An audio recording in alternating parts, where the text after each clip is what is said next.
prepared for something. Well, we are prepared for this. John McClain joins us, Hall of Fame columnist, Hall of Fame voter with the Pro Football Hall of Fame and more. John, great to have you. If you don't mind, I want to start off with, you have always been so transparent in what you do. You have been amazing at what you do. You're a Hall of Famer for a reason. How is everything with you now after the news last week about the radio show? Sports Radio 610, where I've been on for 24 years because they were the Texans' flagship. I've been on radio here 39 years in a row. I got laid off. I was writing 5 columns for the website. I was doing 3 podcasts for the website, 6 appearances, and the parent company's got problems. So I got laid off, and I sent 12 tweets about it. I've had so many people responding to that, and they were very classy. Let me talk about it on the rest of my shows last week and my podcast. My last one was at 4 o'clock, and everybody thinks I'm out of work, and I still do 6 shows around the state and country, including you guys, plus a video with Mattress Mac, plus an appearance on Texans Radio, plus an appearance on KRIV TV, the Fox affiliate here. So I'm still busy talking about sports, and some people have reached out to me. I'm going to meet with them in the next couple of weeks, see what they got to say, see if I want to take another job like I was doing at Sports Radio 610.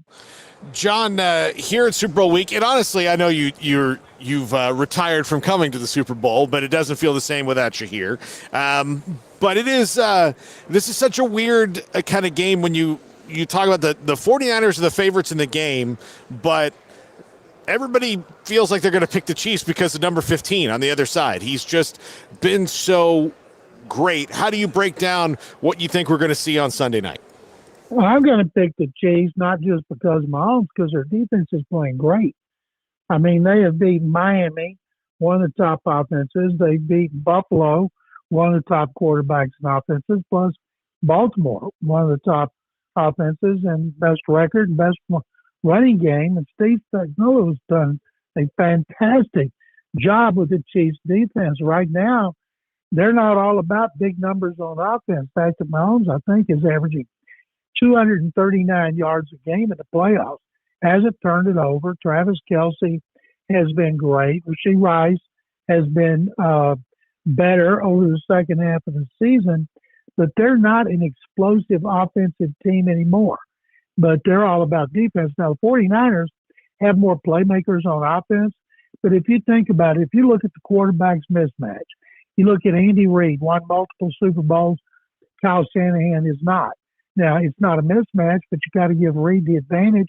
And even though the 49ers have a great front seven, their defense is not played as well as the Chiefs. You look at what happened to the 49ers, the Packers, and the Lions, they could easily have lost those games. John, the Super Bowl in Vegas, we discussed this with you before, but this is where this was verboten.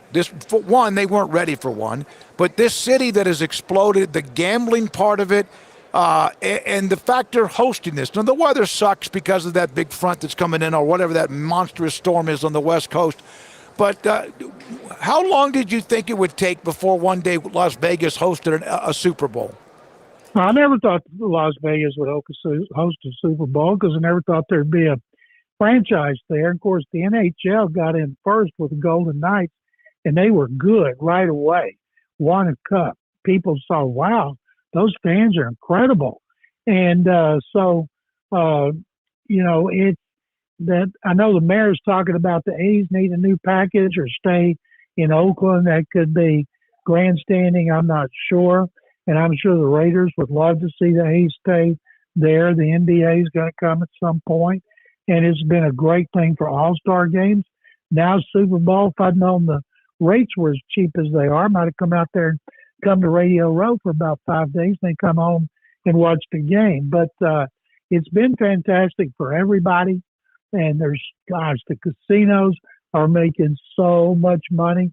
So are the restaurants. And the thing about Vegas, once the Super Bowl leaves town, it's not going to be deathly quiet like it is in a lot of cities. It'll be like, okay, they're gone. The next one's here. And it's the same thing. Yeah, you're right. This is a city where they could host the Super Bowl and you don't even know it. Or you'll see the signs and all that, but you don't really know it. And this stadium, Allegiant Stadium, first time I've seen it up close, is just, my God, it's like a Star Wars movie, the way it comes out of the ground. Yeah, absolutely. John, since the last time we've talked to you, Dan Quinn has been named the head coach of the Commanders. He's taken Cliff Kingsbury as his offensive coordinator. What do you think about that move and for the Commanders to hire Dan Quinn in the first place and then bring on Clint Kingsbury? I'm really surprised. My wife, who grew up there, is a diehard Redskins fan, won't even acknowledge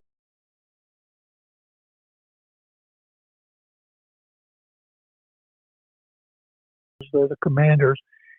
She was out of the Cowboys defensive coordinator. My God, she went ballistic. How could they hire somebody from the Cowboys? You're in Washington. You don't hire somebody from the Cowboys. And I was telling some people that today, you haven't seen that in the media.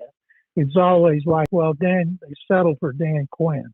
There were reports they called Bill Belichick before they hired Dan Quinn. And he's a really good guy. He did a great job with the Cowboys. People don't think about that last game. He did a terrible job, but it happens. And I thought getting Kingsbury's good. They're going to get a quarterback with a second pick unless they trade spots and take Caleb Williams first and Chicago takes Drake Mayer, Jake Daniels. And so I'm still surprised they did hire somebody from the Cowboys.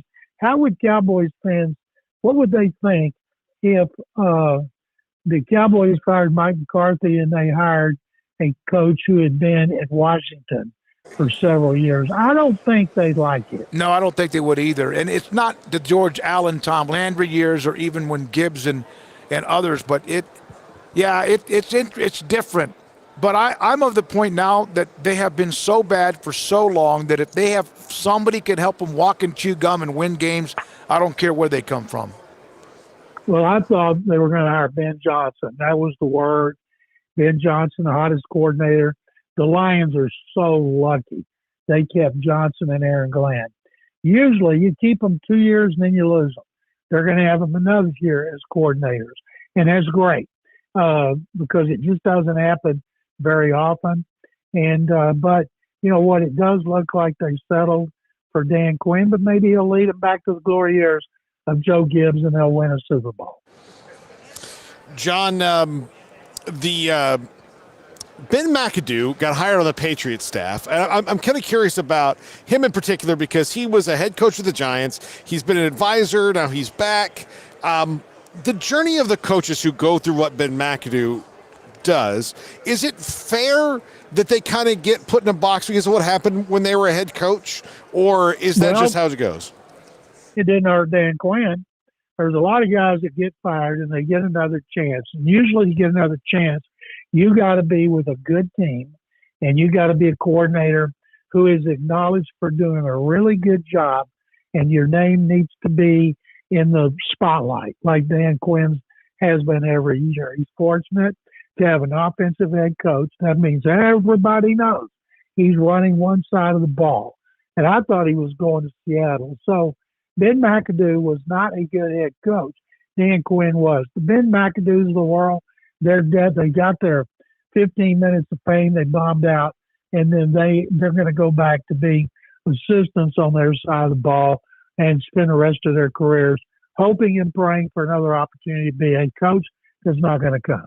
So what do you think about our good friend Scott Drew popping off after that game with Iowa State after a win? But it was such a crazy game.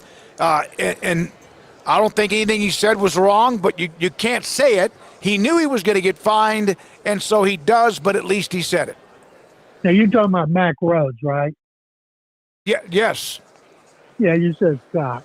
I think it was good that he did it, and I think it's interesting Scott got kicked out because we know he didn't cuss. So what did he do? So, gosh darn it, too many times. But Mac Rhodes can afford it. I think he can afford it financially. I think he made a good point, speaking probably for every athletic director in the Big 12. Watching those games, watching triple overtime losses, watching the guys go the distance with 4.01 seconds at the buzzer, and it's hard on the heart And it's going to be even harder next year when Arizona comes in, and you're going to see all these Big 12 teams with more losses than other teams in other conferences, but they're going to get better seedings because they know how difficult it is. It was Daniel Jeremiah, the NFL Network, who said the Big 12 is going to be like Thunderdome. And boy, he was right. Yeah, and Kansas just had their 4th conference loss. That's like unheard of, and they're still halfway through the conference, and a lot of games still left to play. John, thank you as always. We love you, man. My pleasure, guys. Sick 'em Bears. Thank John you. McClain, Hall of Famer, Hall of Fame columnist with us on 365 Sports.